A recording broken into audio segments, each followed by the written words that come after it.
Baiklah, Assalamualaikum warahmatullahi wabarakatuh. Kami di sini akan mempresentasikan mata kuliah arsitektur dan organisasi komputer, dan kami terdiri dari 6 orang, diantaranya ada Santia Azhara, kemudian ada Yuliani, kemudian saya sendiri Ezra Arendi, lalu ada Rehan Dika, Hafiz Maulana, dan Metra Ulfi.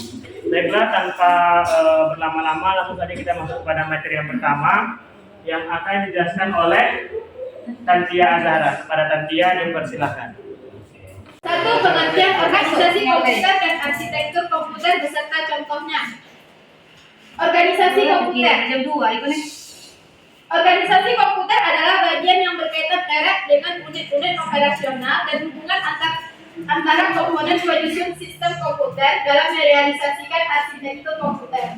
Contohnya yaitu teknologi hardware, perangkat antarmuka, teknologi memori, sistem memori, dan sinyal kontrol. Yang kedua, arsitektur komputer, yaitu konsep perencanaan dan struktur pengoperasian dasar dari suatu sistem komputer. Arsitektur komputer juga merupakan seni mengenai cara interkoneksi komponen-komponen perangkat keras untuk dapat menciptakan suatu komputer yang memenuhi kebutuhan fungsional dan kinerjanya.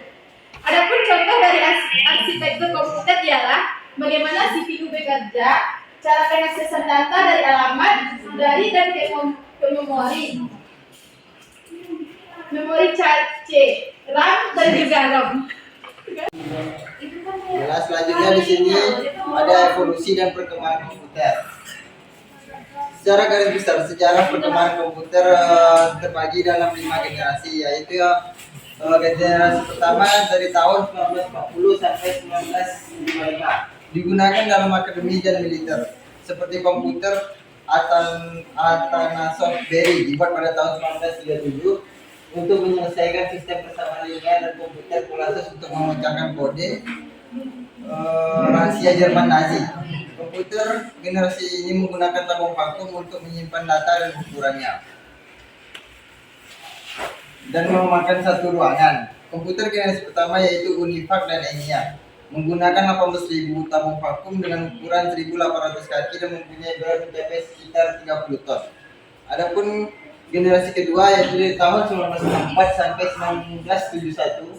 Pada generasi kedua teknologi tabung vakum generasi pertama tergantikan dengan transistor. Komputer ini jauh lebih efisien dibandingkan dengan tabung vakum dengan bentuk yang lebih kecil serta hemat energi. Selain itu, biaya pembuatan komputer ini jauh lebih terjangkau dari generasi sebelumnya, yaitu generasi pertama. Pada periode inilah bahasa pemrograman mulai diperkenalkan. Yaitu generasi ketiga dari tahun 1965 sampai 1971. Komputer generasi ketiga ini 10.000 kali lebih cepat dibandingkan generasi pertama. Komputer ini sudah menggunakan visual display dan dapat mengeluarkan suara. Selain itu, komputer generasi ketiga ini sudah dapat melakukan multiprocessing dan mampu melakukan komunikasi dengan komputer lain. Komputer ini juga lebih murah dan dapat dijangkau masyarakat umum. Pada tahun ini juga komputer berkembang sangat pesat. Selanjutnya yaitu generasi keempat dari tahun 1971 sampai sekarang. Pada periode inilah Intel menjadi perusahaan yang paling berpengaruh terhadap perkembangan chip mikroprosesor yang merupakan cikal bakal perkembangan komputer canggih seperti sekarang ini. Pada tahun 1971, IBM menciptakan komputer yang didesain khusus untuk kalangan rumahan. Pada tahun 1985, perusahaan akan mengeluarkan sistem operasi komputer yang bernama Macintosh. Pada generasi keempat ini, cikal bakal komputer jinjing atau disebut sebagai laptop tercipta. Pada komputer generasi kelima, yaitu dimulai pada tahun 1990 hingga sekarang, di mana generasi ini memiliki banyak kemampuan mendengar, berbicara, dan melihat. Tentunya generasi komputer ini sangat canggih. Komputer ini mempunyai teknologi yang dibuat dengan kecerdasan buatan, atau dengan nama lainnya itu adalah artificial intelligence atau yang biasa kita sebut dengan AI. Saking canggihnya komputer ini, para ilmuwan pun mencoba untuk membuat komputer yang dapat memiliki pikiran lain seperti manusia. Keren nggak, Bos? Iya. Dan terbayang canggih apa komputer nanti di masa depannya. Baik, selanjutnya yaitu pengertian dan contoh hardware, software, dan brainware. Yang pertama adalah hardware. Hardware atau perangkat keras adalah peralatan fisik dari sebuah komputer yang dapat disentuh dan dipindahkan. Perangkat keras terdiri dari 4 bagian, yakni perangkat bagian masuk atau input, perangkat bagian keluar atau output, perangkat bagian pemroses atau processing, dan perangkat bagian penyimpanan atau store. Contohnya, satu contoh dari perangkat bagian input adalah mouse, keyboard, mikrofon, dan touchscreen. Yang kedua dari perangkat bagian output adalah monitor, speaker, dan printer. Contoh yang ketiga dari perangkat bagian pemrosesan adalah otak dari komputer. Yang keempat perangkat bagian penyimpanan adalah flash disk dan hard disk. Kedua yaitu software. Software adalah perangkat lunak, istilah yang digunakan untuk yang telah diformat dan disimpan ke dalam media penyimpanan dalam bentuk digital. Contoh dari software yaitu adalah yang dirancang dan dikembangkan oleh mengendalikan hardware. Contohnya sistem operasi dan driver perangkat. Aplikasi software merupakan perangkat lunak yang digunakan untuk mengolah data komputer. Contohnya Microsoft Office, Adobe Photoshop, dan Corel Draw.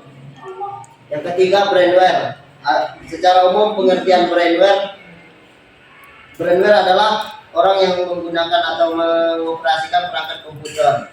Jadi pada intinya brainware merupakan seorang manusia maupun menjelajah hardware maupun software pada komputer. Contohnya 1 operator, 2 programmer, 3 administrator dan analisis, 3 teknisi, 4 project manager. Terakhir adalah pengertian interkoneksi antar komponen komputer. Yang pertama, interkoneksi antar komponen komputer adalah sistem koneksi atau hubungan antar komputer satu dengan komputer lainnya. Model interkoneksi antar node atau komputer dibedakan menjadi 2 bagian. Contohnya seperti gambar di bawah. Yang kedua, interkoneksi komputer yang dilakukan secara langsung antara 2 komputer atau node seperti halnya pada gambar di atas.